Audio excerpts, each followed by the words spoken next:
पांचवें चरण का रण बाकी चरण के मुकाबले कहीं ज्यादा रोचक है। वजह है ध्रुवीकरण और जातीय समीकरण। लेकिन इसके साथ ही सभी राजनीतिक दलों की इस चरण में चुनौती भी ज्यादा बढ़ चुकी है और शायद यही वजह है कि इस बार नेता हर वो वार कर रहे हैं जिससे जनता को अपनी ओर खींचा जा सके। तो आखिर क्या है वो जातीय समीकरण और वो ध्रुवीकरण, इस रिपोर्ट में देखिए। इस चुनाव में जब वे पूरी तरह परास्त होंगे तो अगली बार वे अयोध्या में कार सेवा करते हुए दिखाई देंगे। भगवान श्री राम के नाम पे भी लूट रहे हैं।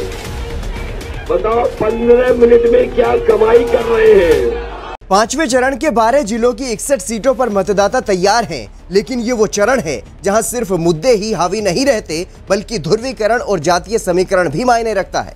जातीय समीकरण पर नजर डालें उससे पहले नजर 2017 के नतीजों पर डालनी चाहिए, क्योंकि पांचवा चरण अब तक का सबसे बड़ा रण है और 2017 में यहां 51 सीटों पर बीजेपी ने जीत दर्ज की थी और 2 सीटों पर अपना दल एस जीत दर्ज करने में कामयाब रहा।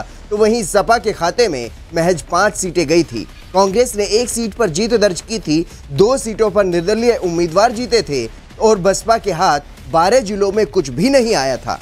और ऐसे में बीजेपी एक बार फिर 2017 के नतीजे दोहराने का दावा कर रही है और खुद मुख्यमंत्री विपक्ष पर राम के सहारे जोरदार हमला कर रहे हैं। उन्होंने पहले से बुकिंग कर दी है और इससे ज्यादा परिवर्तन और क्या हो सकता है। जो लोग पहले राम भक्तों पर गोली चलाते थे और अपनी जेब में तमंचा लेकर के राम भक्तों पर गोली चलाते थे, अब वे भी बजरंगबली की गदा लेकर के घूम रहे हैं।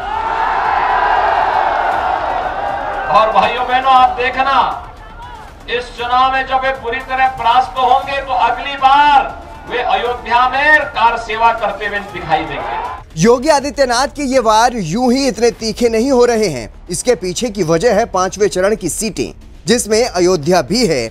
और जब जब बात अयोध्या की होती है तब तब बीजेपी सपा पर तीखा हमला करती है। लेकिन इन हमलों से बचने के लिए खुद अखिलेश यादव न सिर्फ पलटवार कर रहे हैं बल्कि अयोध्या के चक्कर भी काट रहे हैं। इतना ही नहीं, अखिलेश यादव जमीन खरीद धांधली का मुद्दा भी उठा रहे हैं। भगवान श्री राम के नाम पे भी लूट रहे हैं। बताओ 15 मिनट में क्या कमाई कर रहे हैं। ऐसी कमाई तो दुनिया में नहीं देखी, केवल अयोध्या में देखने को मिली। इसलिए सावधान हो, इससे कि नहीं सावधान हो। और ये तो सुप्रीम कोर्ट के फैसले को भी अपना फैसला मान रहे हैं। हम सब सुप्रीम कोर्ट का फैसला मानते कि नहीं मानते हैं। माननीय सुप्रीम कोर्ट के फैसले पे भी अपनी पीठ थपथपा रहे हैं।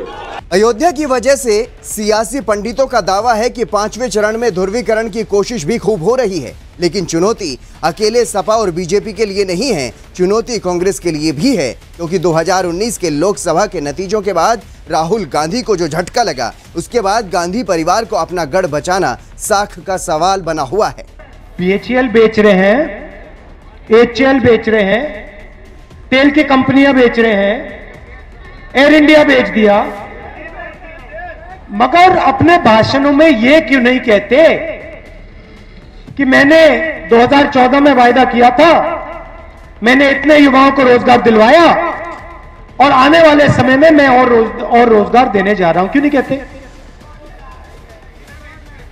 क्योंकि पूरा उत्तर प्रदेश जानता है कि नरेंद्र मोदी झूठ बोलता है। पीएम मोदी पर राहुल गांधी झूठ बोलने का आरोप लगा रहे हैं और तीखे वार कर रहे हैं, तो वहीं जातीय समीकरण भी राजनीतिक दलों की सांसें अटका रहा है, क्योंकि इन सीटों पर सबसे ज्यादा पिछड़ी जातियों के वोट हैं और फिर दूसरे नंबर पर अल्पसंख्यक समुदाय आता है और फिर ब्राह्मण और ठाकुर मतदाताओं की संख्या भी यहाँ नतीजे तय करने में अहम रोल अदा करती है। लेकिन इन आंकड़ों के खेल में कौन सा राजनीतिक दल बाजी मार पाता है, ये तो वक्त ही बताएगा। Bureau report, R9 news.